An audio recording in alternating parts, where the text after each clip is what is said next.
Your War and Navy departments present December 7th.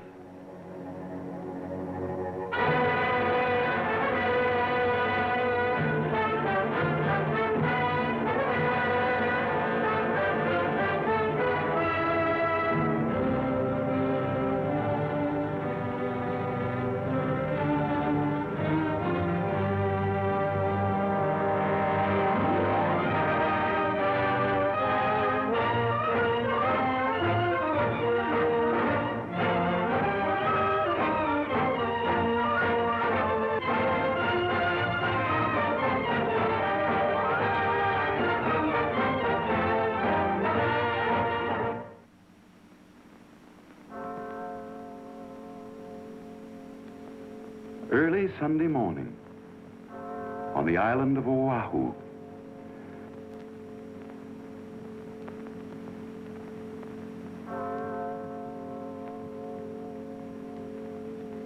On a hilltop, Uncle Sam lay fast asleep, warned of the fire that was licking across the oceans from without, warned of the dangers that were threatening from within, tired from wrangling with his conscience and fatigued after a long, dark night full of disturbing events, as indeed the year 1941 was.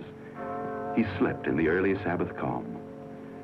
Safe and secure behind its military and naval ramparts, the city of Honolulu, like many another unsuspecting American community, was also asleep. At all the Army and Navy establishments on the island, after repeated warnings from the War and Navy departments, a number 1 alert had secretly been in effect for 11 days. This alert provided suitable defense against possible acts of sabotage and uprisings within the island itself, but made no provision against attack or invasion. At Hickam Field, the Army's bomber base, precautions were taken to safeguard the equipment against sabotage. Hence, on this Sunday morning, the planes were concentrated in hangars or lined up row by row on the open field. Immediately adjacent to Hickam Field is Pearl Harbor, the Navy's $100 million fist. Here, on this morning of a tragic day of reckoning, capital ships, heavy and light cruisers, lay at anchor. At anchor, too, lay several destroyers, tenders, minesweepers, and repair ships, 86 vessels in all. By 7 o'clock, the city began to stir. For the most part, the atmosphere was serene and quiet. At Hickam Field, ground crews were at work. On a dock in Pearl Harbor, a few bluejackets idled away a few minutes. At Kaneohe, a field mass was being held. Shipmates, today is the 3rd Sunday of Advent, the 7th of December, which means that Christmas is not far ahead. I don't have to remind you fellows that the old Lurleen is about to shove off, carrying Christmas gifts and letters to the home side. Why not buy them a few presents? Might get Mother a Pikaki lei, or little sister a hula skirt. I think they'd rather have something from little Johnny out here in Hawaii. This is the time when you're going to be missed.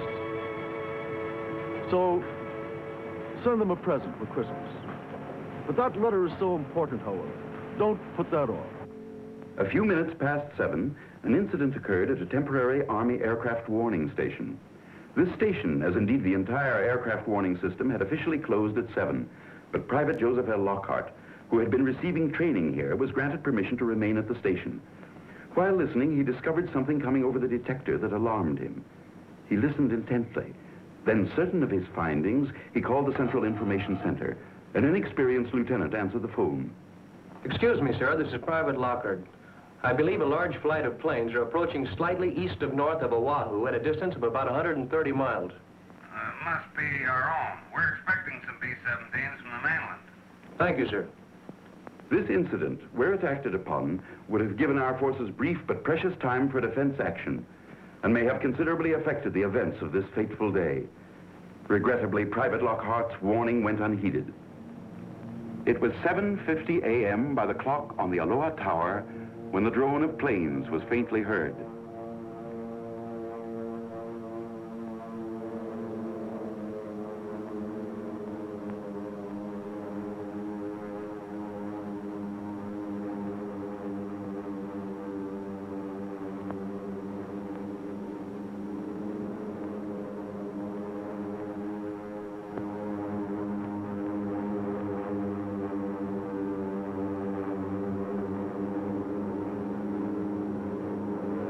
Out of the misty Pacific skies, like tiny locusts, they swarmed in from the sea.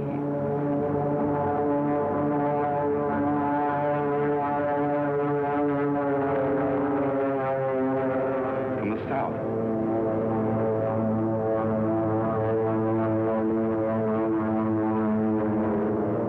From the southeast.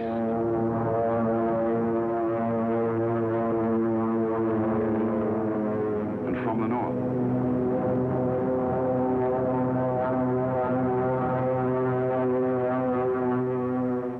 At this very moment, on a quiet Sunday afternoon in Washington, Japan's smooth-talking, grinning envoys, Nomura and Kurusu, were blandly delivering to Mr. Hull a lengthy protestation of Japan's peace intentions. Yes, at this very deceitful moment, about 200 of Japan's messengers of death swooped in over our Pacific paradise. On they came, wave after wave, boldly, fearlessly. They had little to fear. They knew that our task forces were at sea, and they knew their disposition. They knew that no long-distance airplane reconnaissance, no inshore airplane patrol was being maintained.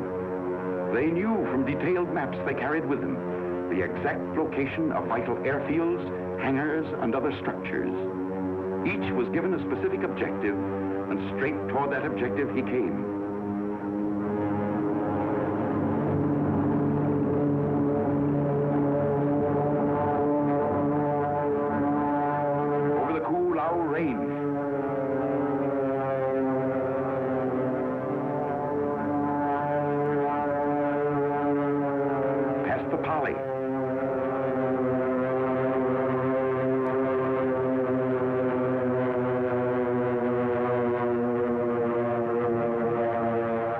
Diamond Head.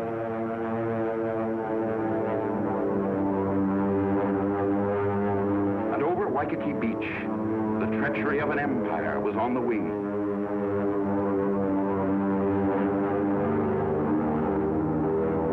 Planned for months with brilliant cunning, favored by our lack of readiness, with the sky and sea all their own, at 7:55 a.m., hell broke loose. Man-made hell.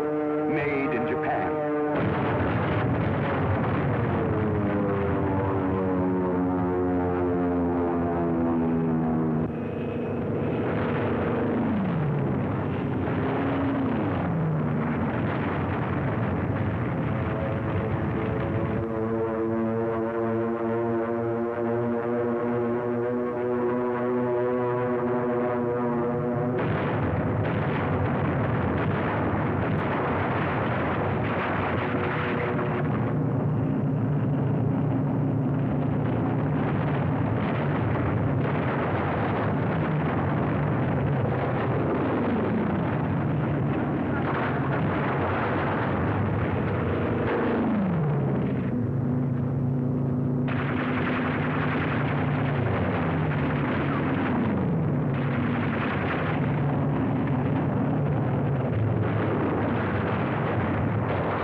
Battle station.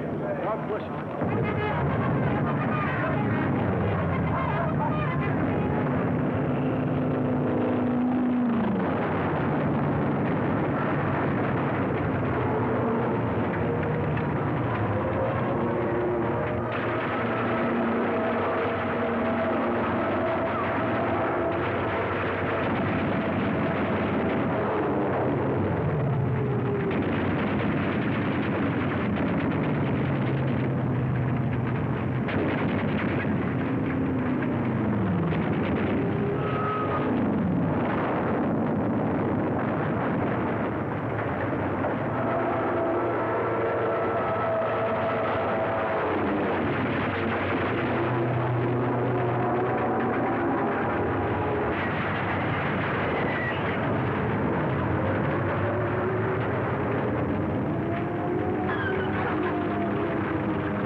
Yep.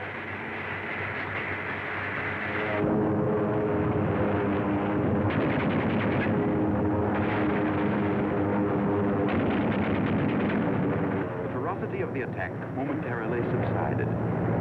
In the city, the people, awakened by the bombardment, believed the Army and Navy were staging large-scale maneuvers. Scattered bombs, incendiaries, and machine gun fire had changed their minds.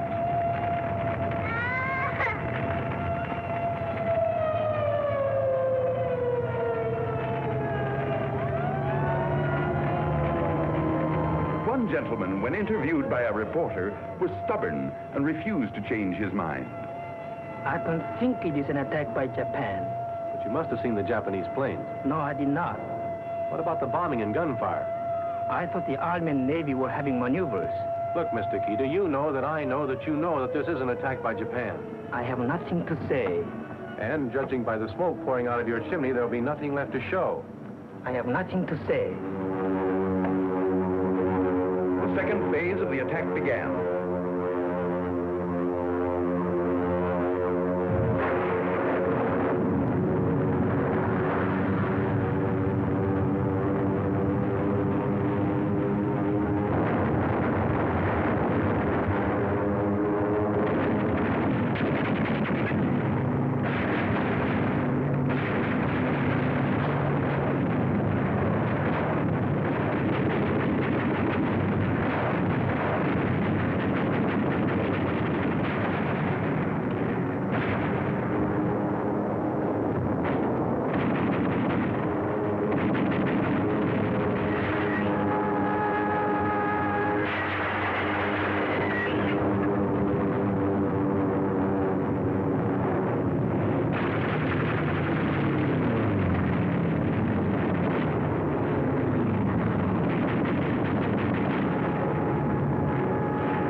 By 9:45, the attack was over. 1 hour and 50 minutes of perfidy. The last wave of the invaders was beaten off. Yes, beaten off by our men, who against overwhelming odds, heroically and magnificently gave notice to the world that we had only begun to fight.